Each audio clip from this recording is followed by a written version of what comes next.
A popular and versatile collection of conspiracy theories are predicated on the idea that a secretive group of elites are privately orchestrating a plot to unify the world under a single government. That government controlled by this elite and their ilk. The specifics about who these people are, why they're doing what they're doing, how they're doing it, and what their end game, their desired outcomes are, vary depending on who you talk to, though. Part of why this is such an appealing concept is that it allows us to bring seeming order to an otherwise confusing jumble of moves and countermoves by folks who run various aspects of modern society. It's also appealing because it allows us, without evidence, to position whomever we don't like as the big bad guys who are nefariously conniving and shifting pieces around the chessboard, which serves the double purpose of demonizing some other ethnic group, economic class, political party, or specific individuals who we sometimes don't like because of who they are, or who we don't like because they're part of another political party or ethnic group, and so on. Just as humans have been known to blame the weather on gods and spirits, we're also prone to blaming wars, plagues, economic upheavals, and other such events on people who we perceive to have godlike power. Famous people, rich people, powerful politicians, and anyone else who shows up in the news or in public discourse are common targets of folks who cleave to some permutation of this conspiracy theory. And the narratives underpinning these theories are really fascinating, as some of them are massively complex, which is part of why they're fun to engage with and think about, spanning all of human history, and in some cases beyond human history. Sometimes they involve secret organizations like the Illuminati and Freemasons. In others, it's secretive, at times immortal Nazis who survived World War II and who are now taking a different approach to world domination under the auspices of what's often referred to as the Fourth Reich. In some cases, it's the tech companies, or the Jews, or the Muslims building a secret world-spanning caliphate,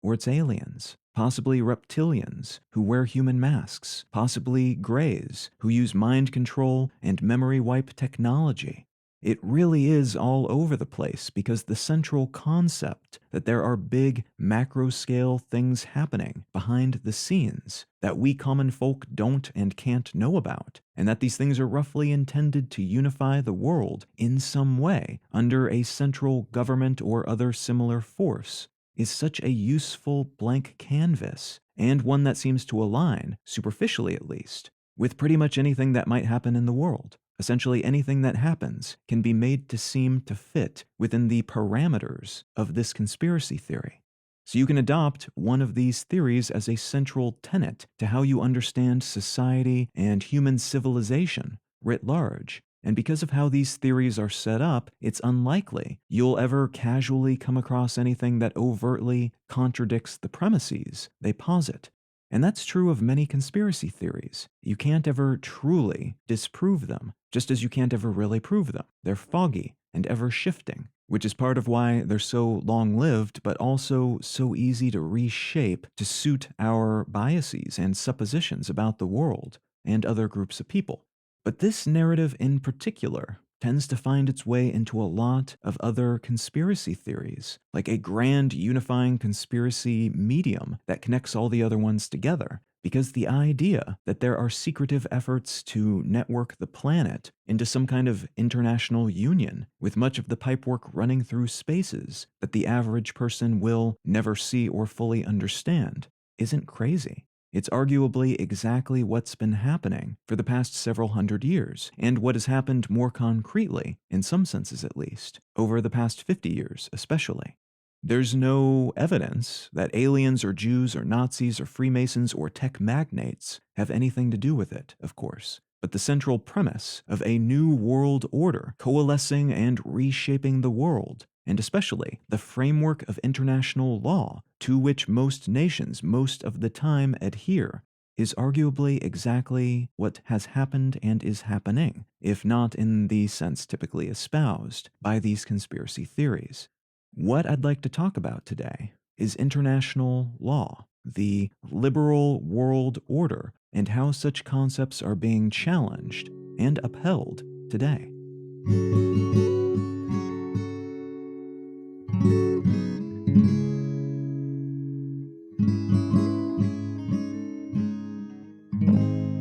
listening to Let's Know Things. I'm Colin Wright.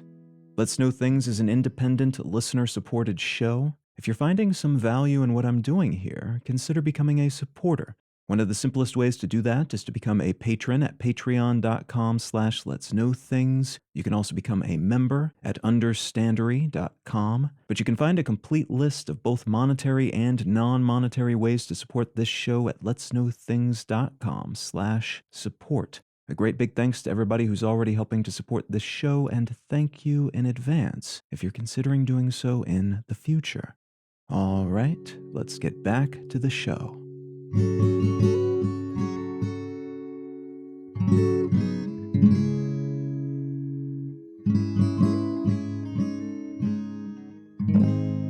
The article I'd like to start with today comes from Reuters, and it's entitled, "Russia Seeks to Halt Investor Stampede as Sanctions Hammer Economy." As I record this, we are just under a week into a military conflict that started when Russia invaded neighboring Ukraine, after months of building up troops along Ukraine's borders, with accompanying military hardware and supplies, claiming they weren't planning to invade, but then eventually providing an excuse related to the ongoing conflict between the Ukrainian government and separatist forces in the eastern part of the country. This is not going to be an episode about the conflict as a whole, as it's still super early, and much of what is coming out about what's happening, in terms of numbers, in terms of overall movements and purposes and ambitions, is still veiled in a thick fog of war. It's tough to get accurate figures when someone is shooting at or bombing you, but everyone involved also has plenty of reason to inflate or deflate figures or outright lie for propaganda, misdirection, or strategic purposes. So while this story, and all the stories swirling around it, will no doubt be informing pretty much everything that happens for a while, much like the COVID pandemic has done for the past 2 years, this isn't a Russia-Ukraine war episode. There's too much we don't know, and anything I might tell you would almost certainly have changed 20 or 30 times between me producing the episode and you hearing it anyway. Instead, I'll be pointing at some things we've already seen, things that are not dependent on a daily play-by-play, and which may soon change in their specifics, but probably not in their overarching meaning and outlines, and how these things interconnect with the global superstructure of laws and norms that have shaped much of what's taken place internationally for a good long while, a superstructure that has been challenged quite a lot and tested many times over this period, but which still, in large part, stands even today. The concept of international law, which refers to the legal structure that delineates what's okay and what's not okay when it comes to interactions and relationships between governments, and by definition, what carrots and sticks, what punishments and incentives make that legal structure tangible, can be traced back all the way to the early days of writing, so the beginning of recorded human history. And actually, many of the earliest writings we have are direct reflections of this burgeoning legal system, complaints, accounting tallies, and receipts that show and suggest there's some kind of legal system and authority capable of enforcing that legal system, managing and sustaining the practices of trade and diplomacy between early civilizations. In most cases at this period, for the groups we have evidence for at least, between Mesopotamian city-states, the Hittites, and the Egyptian pharaohs. The ancient Greeks were big on philosophizing about these sorts of agreements and rules as well, and a lot of their ideas were eventually adopted by the Romans, who then popularized them throughout Europe and Asia, partially through conquest and partially through the expansion of their culture and norms via trade routes. Ancient Chinese city-states likewise developed legal systems for dealing with each other, which mostly established rules for how everyone would go to war with everyone else, which was kind of their thing for a long while before they eventually unified into roughly their modern-day borders. And we've seen the same at different periods throughout the world on almost every continent, as different groups of people set up something that worked for themselves and then had to establish rules of and norms for dealing with other groups that varied minutely or greatly from them in terms of their behaviors, beliefs, systems of governance, of economics, and pretty much everything else as well.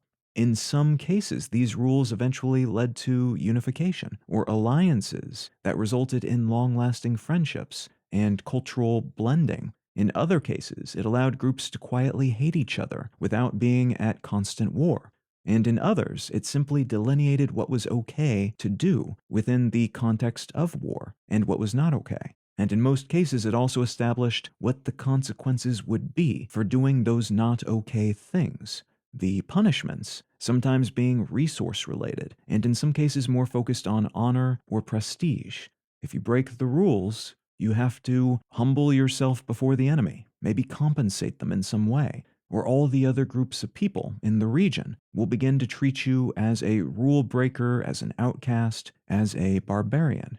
What we think of as modern international law arguably began to take shape in the 15th century as the development of the printing press made the distribution of information, including legal materials, a simpler and less expensive proposition, and as trade networks began to expand at a shocking pace, due in part to evolving monetary and credit systems, and in part to fancy new ships that allowed for longer voyages and larger holds for moving people and goods from place to place. This is a trickier thing to measure, but around this time we also started to see higher rates of literacy and overall education, which in turn seems to have informed larger populations of people who were both capable of thinking about legal systems and sharing their thoughts about them, in some cases to vast audiences of newly literate humans around the world. It should be noted that throughout history, and at this period of rapid development as well, most international legal systems were focused on and favored groups of people we considered to be like us, whomever us happened to be in a given context. So if I'm European, I'm making laws that help groups of Europeans work together, profit together, and generally not be at each other's throats constantly, because all the Europeans are sharing the same land and are within raiding distance of each other, and can thus benefit from not constantly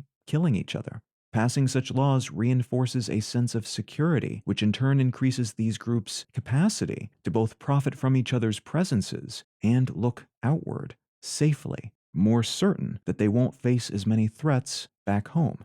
Thus, although great leaps had already been made in terms of how, primarily, nearby groups dealt with each other, and that's true in Europe, but also throughout Africa, Mesoamerica, Oceania. Everybody was doing this to some degree throughout history, and continued doing so into the age of exploration. Although there was growth in that regard, pretty much across the span of humanity, everywhere on the planet, these same considerations generally didn't expand beyond the familiar, back at home, nearby groups. And that dynamic is part of what allowed groups of Dutch and French and British and Portuguese to work together with each other, even as they in other spheres worked against each other, to build newly large and expansive and strong trade networks, and then go out into the world, kill a bunch of people, and take their land and enslave huge populations, treating them like cattle rather than fellow human beings. Such blind spots can be useful to the point that we interweave them with international law, as we see in many countries' rules, traditions, and even constitutions. This determination of who is human, and therefore to whom these laws apply, who they protect, is something we conveniently bake in to many of our systems. And although over the centuries, these laws have generally evolved in the direction of expanding the circle of empathy and offering legal human status to more people, there's still some of this dynamic found in many laws and many norms globally, even today. The emergence of what's called Westphalian sovereignty is a fundamental component of our contemporary system of international law. Westphalian sovereignty is the consequence of two treaties that were signed to end a couple of multi-decade wars in Europe, And the upside is that they led to the legal and norms-based respecting of other nations' borders. And in practice, that basically means they helped establish the modern nation state. Before this, borders were somewhat fluid and often enforced by the building of forts and stationing of troops all over the place. Rulers would have cities, but beyond those cities, they would claim overlapping swaths of land as their own. And that's part of why there were ever-present wars and almost wars throughout European history in particular. Everyone had different ideas of who owned what, and if you could send soldiers in to defend a plot of land, that land was kind of just yours. The idea, and this is an idea we take for granted today, that a group of people run by a government can own a portion of territory designated by lines on a map, and everyone would just respect those lines, was new, and dramatically reduced the amount of military conflict as this new state of affairs, the concept of sovereignty and sovereign territory, took effect. This concept also provided the groundwork for modern treaty systems, because suddenly everyone knew where everyone else was and what everyone else owned, so there were fewer misunderstandings and a sturdy foundation upon which to build agreements and understandings between these more stable entities. Before this, the only way to enforce agreements was by force, by sending in troops and destroying and killing. Now, though, there was intangible but tangible seeming infrastructure upon which to build out long-lasting relationships and eventually metanational systems for organizing complex arrangements related to treaties, alliances, trade negotiations, and everything else. Instead of trusting honor or faith, there were more concrete and reliable means of building out systems of a higher complexity and greater perceptual stability, means that relied less on trust and more on enforceable rules. The degree to which this changed the world cannot be overstated. This is a concept that already existed in various shapes in other societies around the world, but because it came into effect in Europe at a period in which Europeans were expanding rapidly, profiting massively, and able to export their culture, including their ideas about laws, both in writing and at the barrel of a rifle, so broadly, this conception of how people and land and resources should be organized quickly became the global standard, including in places where different organizational methods had long been the norm. And this is part of what has led to so much conflict in some places that were colonized by Europeans even today, because the lines drawn on the map meant to pull these far-flung locations into accord with this growing set of international standards by creating nations where previously there were no nations, had little relevance to the groups occupying these lands, and in many cases, their traditions, treaties, and other norms were completely upended and disrespected by this carving up of the planet, in addition to all the resource extraction, slavery, and other abuses. The modern permutation of this model arguably came into effect at the beginning of the 20th century, and I say arguably because you could retell this entire historical tale from many different perspectives, pinpointing different developments as the key factors in how things became how they are today. And you could still be right. There's a lot going on here and a lot of moving parts. And though I'm generally sticking with the mainstream analysis here, it's also generally accepted that any such analysis will inevitably be incomplete, no matter how many threads of the human story you manage to weave into it.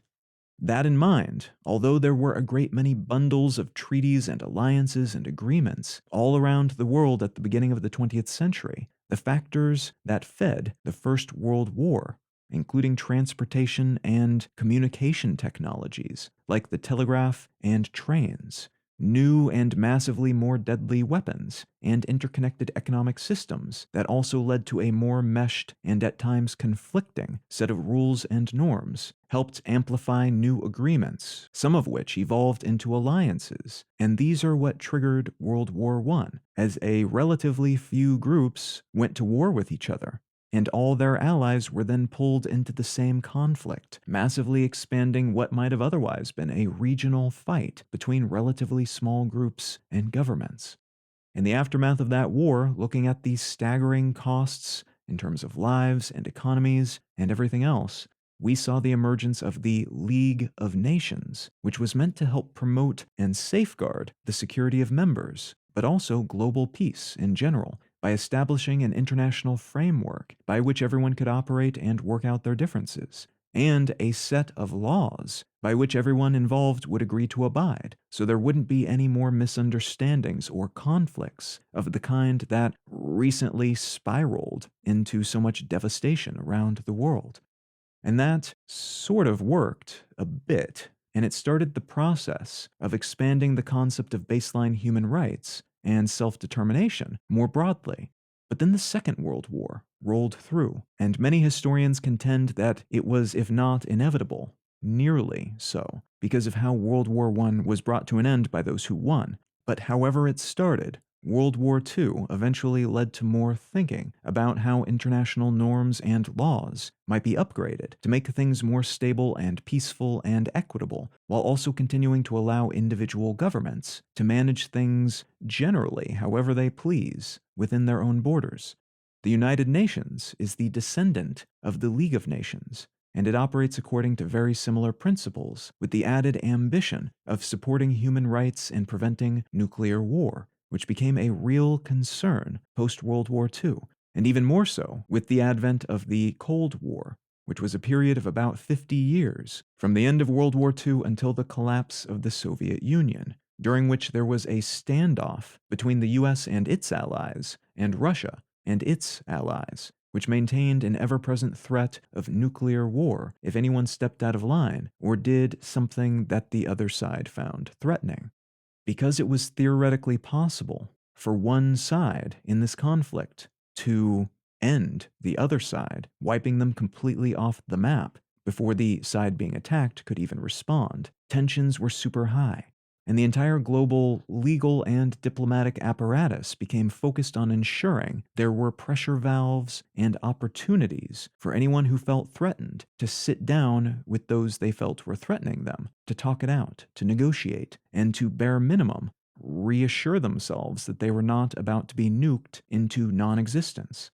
The UN today still plays that role, and though it also engages in a lot of other activities, like helping negotiate local conflicts, serving as a central arbiter for human rights issues, and providing support for multinational issues like research related to climate change, it also still serves as a central location where nations can complain, discuss, work things out, and generally come to accords with each other, rather than going to war. And ultimately, it's also a mechanism through which a bunch of nations can gang up on another nation or alliance of nations if they need to. For instance, if some country ever threatened to or decided to nuke another country, there's a good chance that a decision to work together to stop that aggressor country would begin in the United Nations.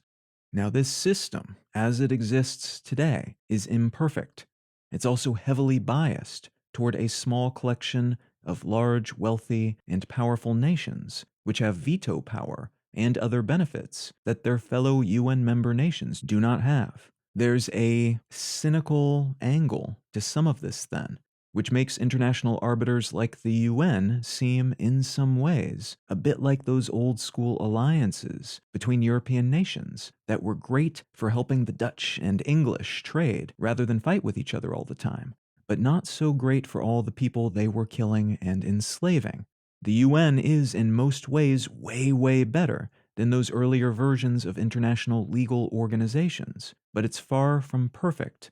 The world that this sort of organization has helped create is sometimes referred to as the liberal international order, because it is broadly rules-based and structured around concepts favored by economic and political liberalism, which is different from liberal in the political party sense. It basically means supportive of and predicated on capitalistic interconnections between various entities and the idea of life, liberty, and the consent of the governed. Most democratic or even pseudo-democratic states in the world are liberal in this sense of the term, all of which has been pretty great for nations that adhere to those practices, at least to some degree, and generally for individual human beings. who, in theory, if not always in practice, have a lot more rights and liberties than they used to. But it's all been less great for nations that have authoritarian or monarchical or non capitalistic leanings in their operations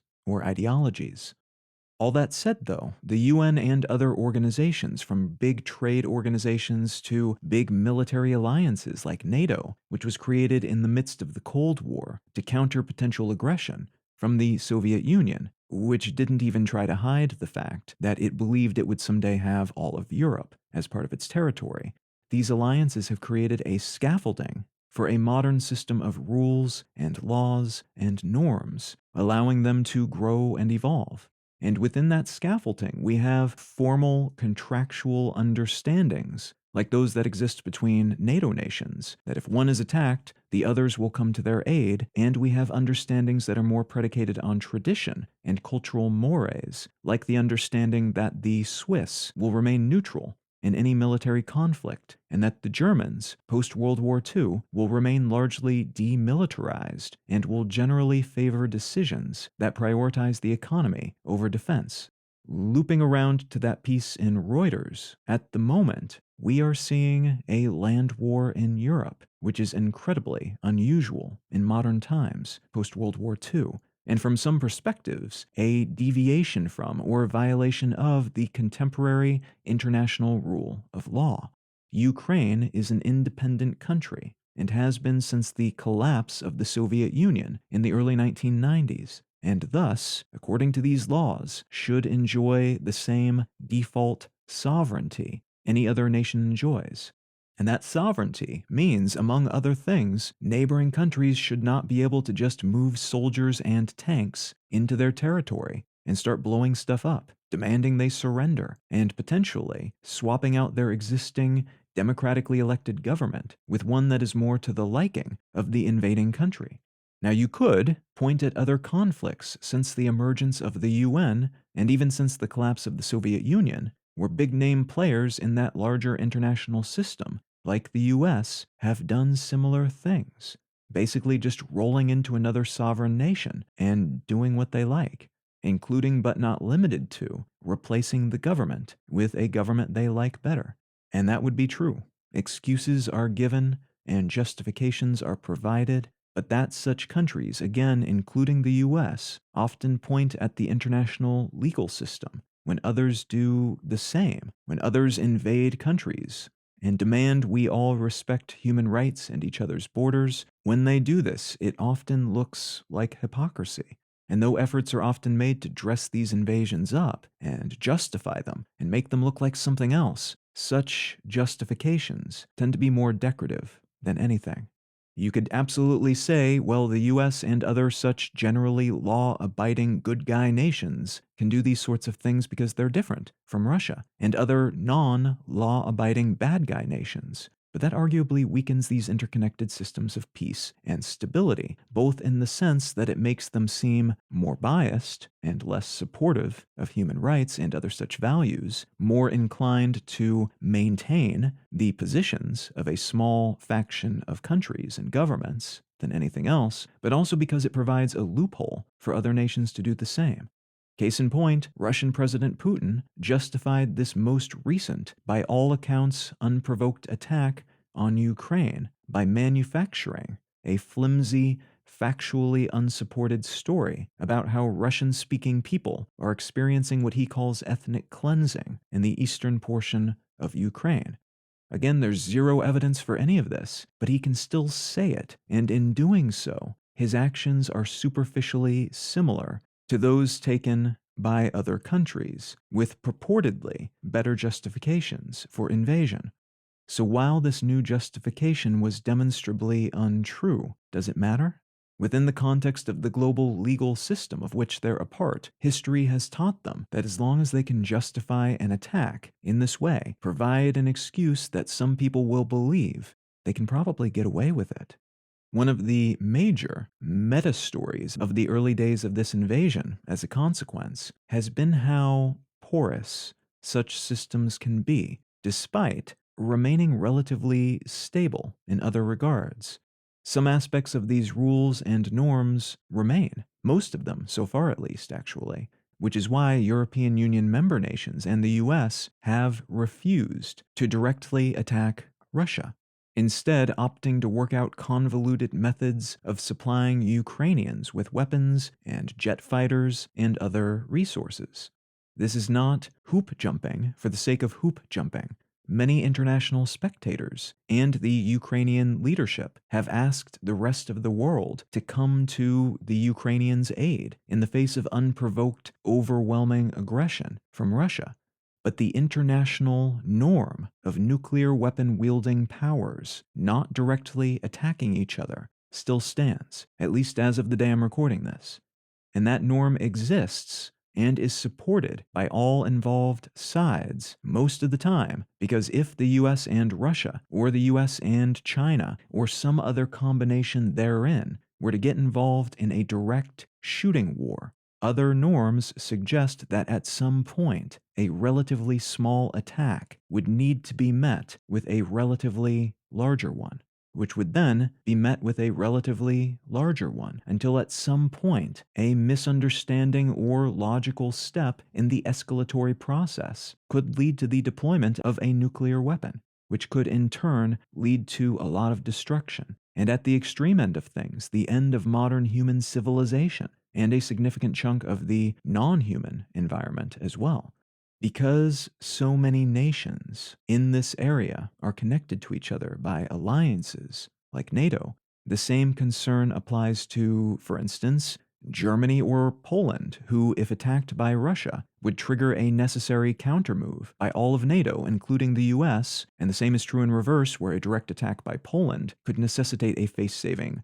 counterattack by Russia. Any of these entities hitting the wrong other entity directly could then trigger a very bad spiral of tit-for-tat moves. So to avoid that potentiality, we're seeing the leveraging of complex and convoluted economic weaponry, the shipping of weapons and other resources from Western nations to Ukraine, Russia's exclusion and expulsion from international organizations and networks, including sports leagues, and all sorts of other attacks that are not direct attacks, so as not to further diminish or deviate from those still standing international standards of operation. The wiggle room within these standards, though, has already been shown to be substantial in the context of this conflict. And that's true of Russia's invasion, which arguably was meant to challenge and perhaps end some of these norms, while also staying within the auspices of some of the larger ones.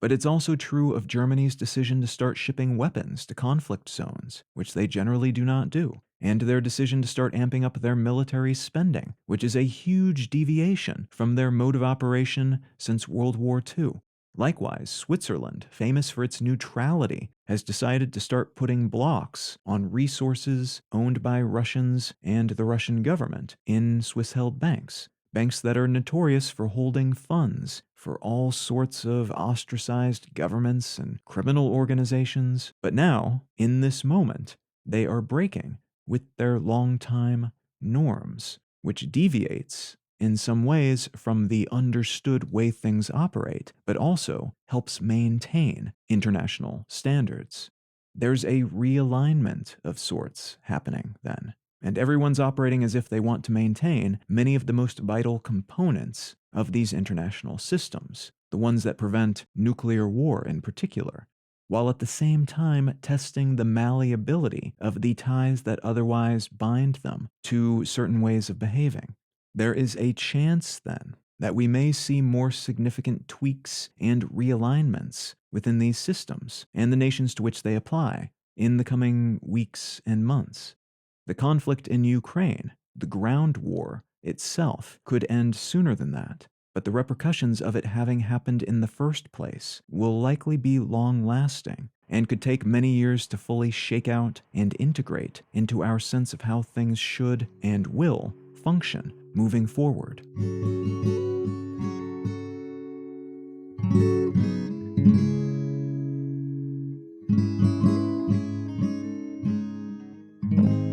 If you're finding some value in what I'm doing here on Let's Know Things, consider becoming a supporter. Folks who financially support the show at patreon.com/letsknowthings or at understandery.com receive an additional episode of the show each month as a thank you. But that support also makes these weekly episodes possible. A great big thanks to everybody who's already helping to support this show, and thank you in advance if you're considering doing so in the future. The book I'd like to recommend today is called The Power of Geography: 10 Maps That Reveal the Future of Our World by Tim Marshall. This book is less about actual cartography than I assumed it would be going into it, and more about 10 different regions that look likely to become flashpoints in the near future. And in all cases, those potential flashpoints are at least partially the consequence of the geography itself, of where countries happen to be located, of natural resources, of something related to the ground upon which fighting might occur or mass migrations might happen. There's a lot of ground covered in this book. But the idea is that these are locations that, because of what the locations are, or where they are, or who happens to be there, or how they've been carved up, or the way things operate there is ostensibly a better chance of something dramatic or context changing happening in these locations as a consequence. Now, if any of that sounds interesting to you, consider picking up a copy of The Power of Geography by Tim Marshall. You can find out more about me and my work at Colin.io. You can find the show notes and transcript for this episode and every episode of the podcast at letsknowthings.com. You can find a portfolio of my other work, including other podcasts, at understandery.com. And feel free to reach out and say howdy on social media. I'm Colin Wright on Facebook, and at Colin is my name on Twitter and Instagram. Thank you so very much for listening. I'm Colin Wright, and I'll talk to you again next week.